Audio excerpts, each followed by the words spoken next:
তোমরা প্লিজ একটু চুপ করবে কেউ, একটু। বিয়েটা আমার ভেঙে গেছে, এটা সব থেকে বড় কথা। এখন এত জন মিলে সবাই মিলে আলোচনা করে কোনো লাভ নেই, তাই না?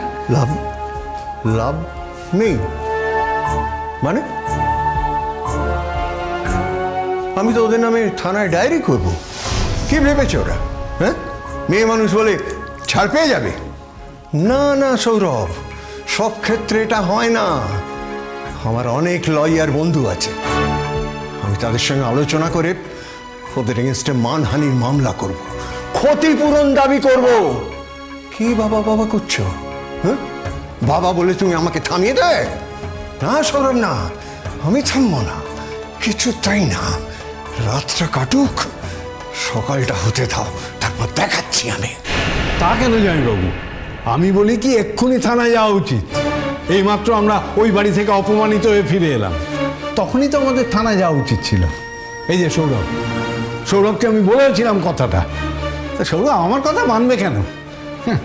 ও একা একা বাড়ি ফিরে আসছিল দেখে আমরাও আসতে বাধ্য হলাম। তারপর ভাবলাম এখানে এসে তোমাদের সাথে একটু পরামর্শ করি। এখন দেখো তোমরা কি করবে। বাবু, বাবু, যারা তোকে এত বড় অপমান করলো, তুই তাদের ছেড়ে দেবে নাকি? হ্যাঁ, তুই কেন থানায় যাসনি আগে বল? কেন তুই ওই মেয়েটার নামে থানায় ডায়েরি করিসনি বল?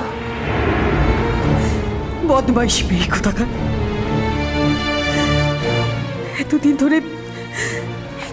ধরে আমার ছেলেটাকে নাচিয়ে তারপরে। মা প্লিজ, সাজির সম্পর্কে আমি কিন্তু একটা খারাপ কথা শুনতে চাই না, প্লিজ। সাজি সম্বন্ধে উনি একটাও খারাপ কথা শুনতে চান না। ওই মেয়েটা যে ওরকম অলক্ষণে কাজ করে, ওই সর্বনাশী মেয়েটার সম্বন্ধে উনি কোনো খারাপ কথা শুনতে পান না। শোনো, ছেলের কথা শোনো। কি ভেবেছো তুমি? আমাদের পুতুল? হ্যাঁ, পুতুল ভেবেছো? পাপেট আমরা। তোমার কথায় অনেক নেচেছি সৌরভ, আর না, আর না। এবারের অপমানটা শুধু তোমার সম্মানহানি করেনি, আমাদের পুরো পরিবারের সম্মানহানি করেছে। পুরো পরিবারের সম্মান নষ্ট করেছে। ওই পরিবারকে আমি কিছুতেই ছাড়বো না, কিছুতেই ছাড়বো না। আর ওই মেয়েটাকে আমি দেখে নেবো যে কত বড় শেয়ানা, আর দেখিয়ে দেবো যে আমি কি করতে পারি। ইয়েস বাবা, আমি তোমাদের কাছে একটা রিকোয়েস্ট করছি। তোমরা প্লিজ এই বিষয়টা নিয়ে এত ঘাটাঘাটি করো না। তোমরা রাখবে আমার এই কথাটা? ধরে নাও এই রিকোয়েস্টটা তোমাদের কাছে আমার শেষ রিকোয়েস্ট। বাবু, শেষ রিকোয়েস্ট মানে? এসব তুই কি বলছিস বল, কি বলছিস? না, কোনোদিন তো তোমাদের কাছে তেমন কিছু আমি চাইনি মা। মানে তেমন কোনো রিকোয়েস্ট কোনোদিন তোমাদের কাছে করিনি। এক সাজির ব্যাপারটা আলাদা ছিল, তো আজকে সেই বিষয়টাও সারা জীবনের মতো শেষ হয়ে গেল। তাই বলছি, ধরে নাও এটা আমার লাস্ট রিকোয়েস্ট।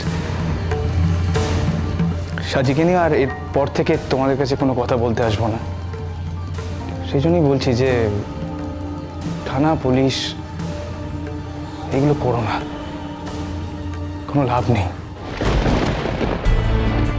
সাজির বাবা মা দুজনেই লয়ার, ওরা কি আর ফাইটটা করবেন না? শুধু শুধু পাক ঘেটে কি লাভ বাবা? আমি চাই না তোমরা এই বিষয়টা নিয়ে আর একটা পাও এগো।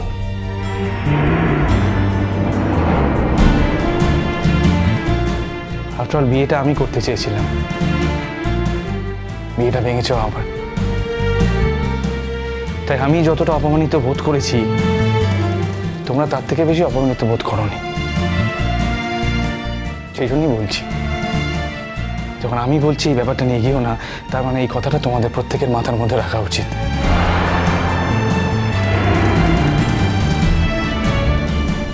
বারে বারে ওই জন্যই বলছি যে ধরে নাও এটাই আমার শেষ রিকোয়েস্ট। প্লিজ, আমি চাই না তোমরা সাজিকে নিয়ে কোনো রকম মুভমেন্ট করো, থানা পুলিশ, জাস্ট ভুলে যাও। আমি জানি তোমাদের খারাপ লাগবে, কদিন তোমাদের আত্মীয় স্বজন পাড়ার লোক তারাও নানান খারাপ কথা বলবে, কিন্তু দেখো বাবা, কদিন পরে সব ঠিক হয়ে যাবে।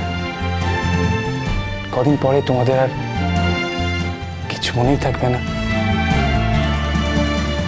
বাবা, সময় সবকিছু ভুলিয়ে দেয়, সময় কাউকে কিচ্ছু ধরে রাখতে দেয় না। বাবু, বাবু, কোথায় যাচ্ছিস এখন? কোথায় যাচ্ছিস? আমাকে ঘুম পেয়েছে মা, টায়ার্ড লাগছে, আমি একটু ঘুমোতে চাই।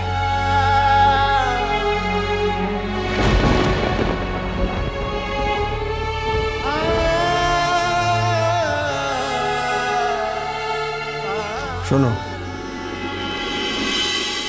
তোমার ছেলে বারণ করলো বলে আমি কিচ্ছু করব না এটা ভেবো না। আজ কিছু করি বা না করি, কাল কিন্তু আমি থানায় যাব বলে দিলাম। আচ্ছা, আমি কি তোমায় থানায় যেতে বারণ করেছি যে তুমি আমায় শুনিয়ে শুনিয়ে এত কথা বলছো? আশ্চর্য লোক তো তুমি। থানায় তো তুমি নিশ্চয়ই যাবে। মেয়ের একার ইন্ধনে কিন্তু এত কিছু হয় না, সারা পরিবারের ইন্ধন আছে এর পেছনে। আর ওই যে মেয়েটা যাকে বিয়ে দিতে যাচ্ছিল ওরা, তা নিশ্চয়ই কোনো খুঁত আছে, তাই আমার ছেলের ঘাড়ে গছাচ্ছিল। বদমাইশ মেয়ে কোথাকার, ছি ছি ছি ছি ছি। আর আমার ছেলেটাও দেখো একেবারে বোকার হদ্দ একটা। তুমি এতদিনে জানলে তোমার ছেলে বোকা? আরে বোকা না হলে ওই রকম একটা মেয়ের সঙ্গে এত বছর ধরে মেলামেশা করে? কতবার বুঝিয়েছি। আরে ওই পরিবারের তো কলঙ্কের সীমা নেই। সেই পরিবারের মেয়ে কত ভালো হবে।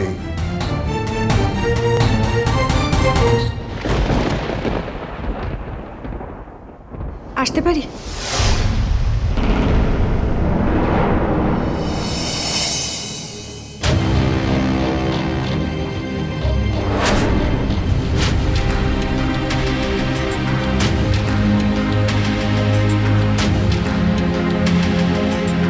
ওই তো ওই বাড়ির মেয়ে। তুমি এখানে এসছো কেন? কেন এসেছো এখানে? Get out! কাকাবাবু, আপনি আপনি একবার আমার কথাটা শুনুন। আমি যাতে সব কিছু ঠিকঠাক হয়ে যায়, আমি সেই জন্যই এসেছি কাকাবাবু। এই শোনো, কি ঠিক হবে বলো তো? কি ঠিক হবে? আমার ছেলেকে তোমরা যাচ্ছে তাই অপমান করেছো, তারপরেও কি ঠিক হবে? কি ঠিক হওয়ার আছে? একটা কথা ভালো করে শুনে রেখো, তোমাদের ওই বাড়ির মেয়ে যদি আমার এখানে এসে নাকে ক্ষত দেয় না, আমি আর ওই মেয়েকে ঘরে তুলব না, কিছুতেই না। আচ্ছা বেশ, ঠিক আছে, সে না হয় নাই তুললেন, কিন্তু আমাকে শুধু সৌরভদার সাথে 2 মিনিট কথা বলতে দিন। দেখো, আমাদের ছেলের সঙ্গে তোমাদের আর কারুর কোনো কথা নেই। আমি আপনার কাছে হাত জোড় করছি কাকাবাবু। দেখুন, আমার যদি উদ্দেশ্য খারাপ থাকতো তাহলে কি এত রাতে আমি আপনাদের কাছে ছুটে আসতাম? কোথাও একটা মারাত্মক ভুল বোঝাবুঝি হচ্ছে।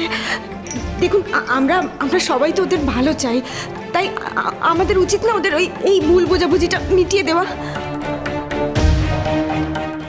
আমাকে শুধু সৌরভদার সাথে 2 মিনিট কথা বলতে দিন, তাহলেই হবে। সৌরভদা কোথায়? তার ঘরের দরজা সে বন্ধ করে দিয়েছে, এখন সে ঘুমোবে। সর্বনাশ, সৌরভদা দরজা বন্ধ করে দিয়েছে। তার মানে ঘরে সৌরভদা একা আছে। এখন যদি দিদিভাইয়ের কাছে এত বড় অপমানটা হওয়ার পর মারাত্মক কিছু একটা ঘটিয়ে ফেলে, না না না, যেমন করেই হোক আমাকে দেখা করতেই হবে।